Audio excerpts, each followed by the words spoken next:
because this is my next step. This is the next thing this is a part of it. My dad was the beginning of my set of years that put me into a relapse. The next thing that happened was with my ex-husband. Pandemic happened, right? You get the pandemic. What a great time. All kinds of people not working. He worked at Walmart. He did good work. My hours were cut immensely because I was an hourly manager at the time, and I was cleaning our house. And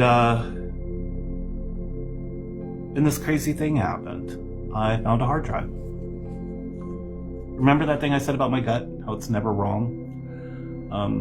My gut said, look. And I did. And I found some folders.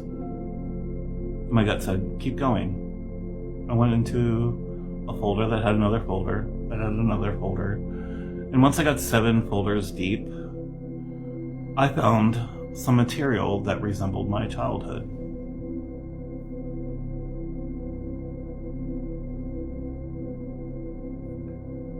I cracked. I unplugged it. I cried. I pulled myself back together. I took a shower. And when he came home, I confronted him.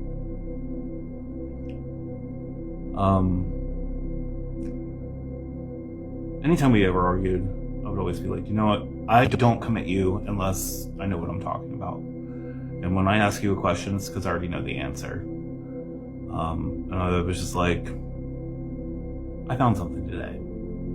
I went and got the hard drive, because I put it back. And I came back with it. And I said, I found something today. What do you think I found? And he was like, I don't know. I was like, so what is all this stuff that I'm in what is all this stuff I'm in therapy for? What is that, right? What is that? And he kept telling me he started saying that I was crazy. I didn't know what I was talking about. And I went and plugged the hard drive in front of him and turned the TV on. I said, what is on here?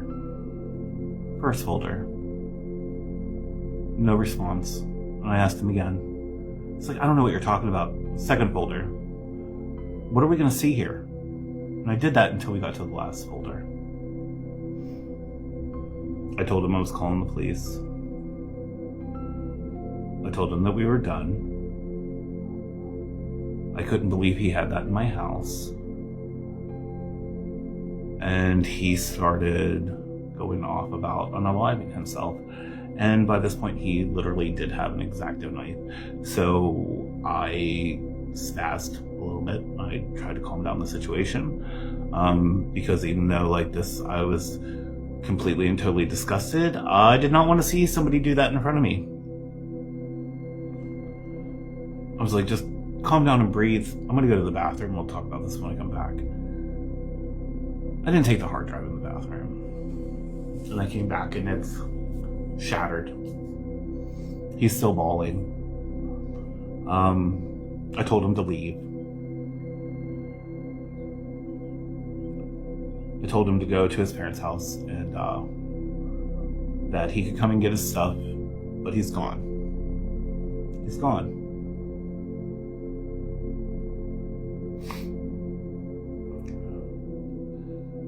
He shows back up a couple days later, and I got stuck with him in the same house with me for the next few months, which was extremely awkward, extremely horrible. I was trapped in a bubble because I'm like, how am I going to tell anybody what I found? How am I going to talk about like this situation and how much it's weighing on me? The fact that he's in the same building that I'm in, the fact that I want to like put a pillow on his head. I couldn't, like, so disgusted.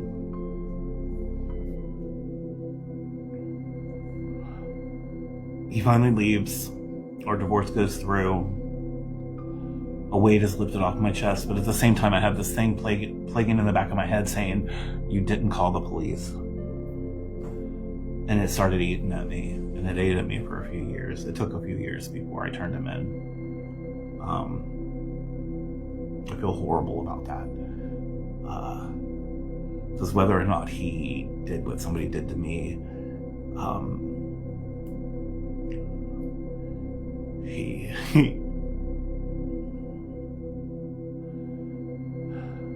that's just as bad, isn't it?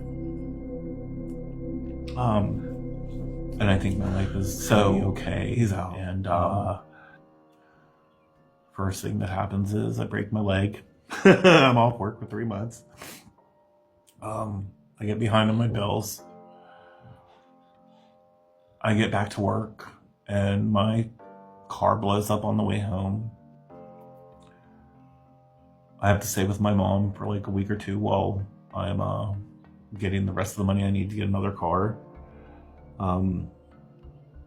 Because I've never had a loan in my life. I've never had a credit card. I have no credit. And as much as I wish I could keep it that way, you can't, because you can't get anywhere in this world without it. And that's ridiculous. So I get a new vehicle. I get back home. I'm back home.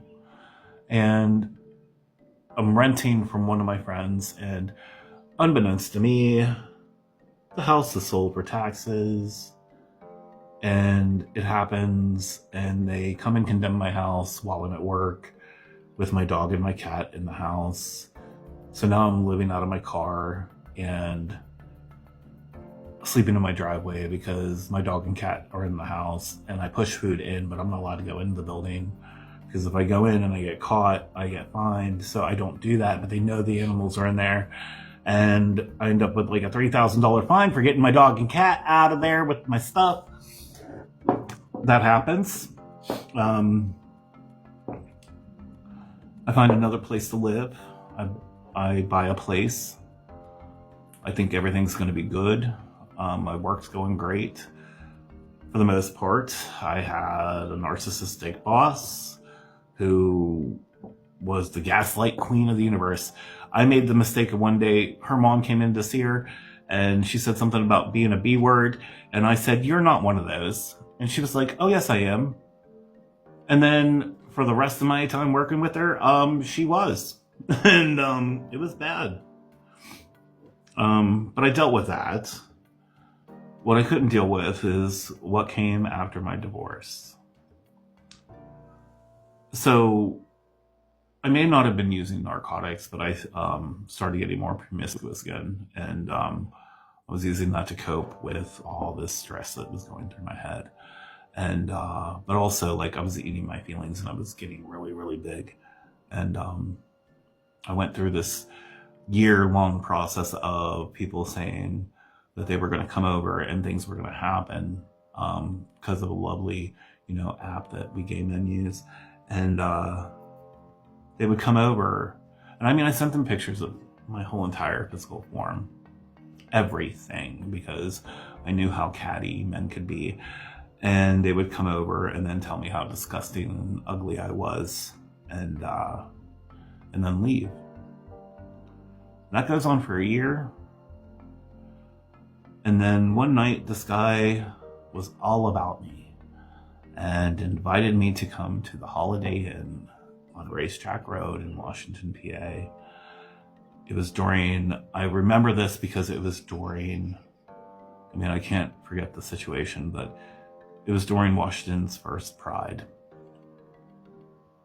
And I go, and I get there, and I found him to be quite attractive. He was very short, which sometimes I have a thing for.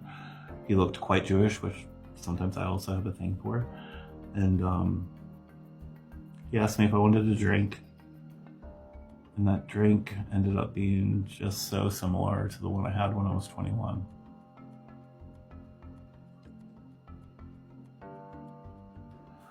Whew. I woke up to being essayed. And I was in and out.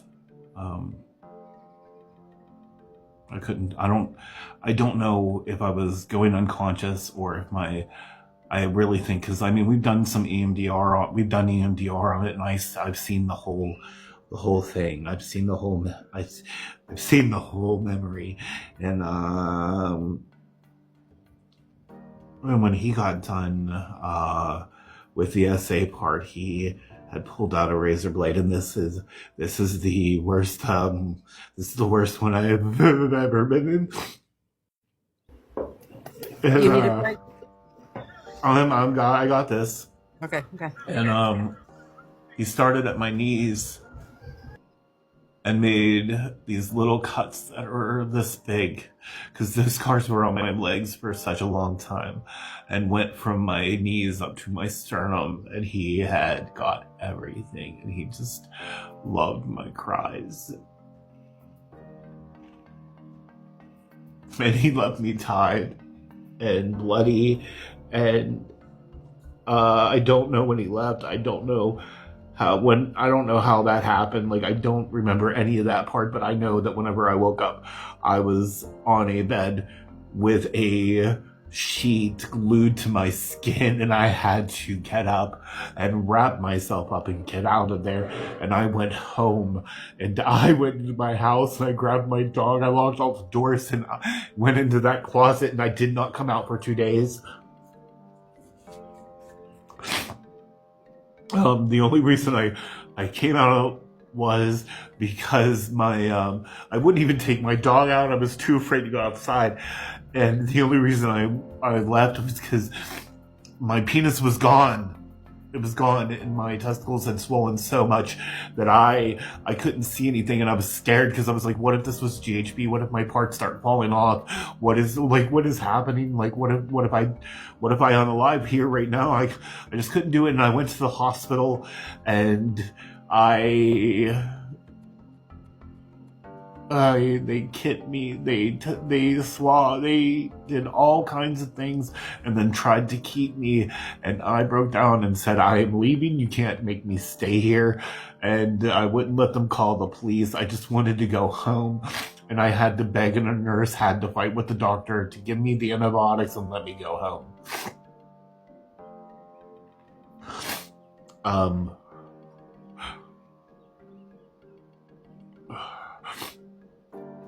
I'd been off for a couple extra days. The way my weeks fell and my schedule fell, I had a total of 5 days off.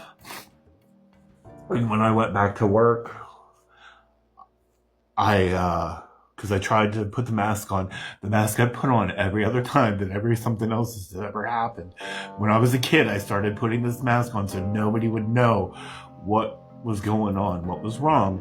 And I put this mask on, and I walked in that door, and I lost it. And my boss was other than that medical staff, my boss was, and my therapist was the only person I told. He sent me home. He saw the marks. I showed him the marks. And I went home. I had a week off. I tried to put myself together. And I quit eating. That's how the relapse started. I needed control. I needed to have control.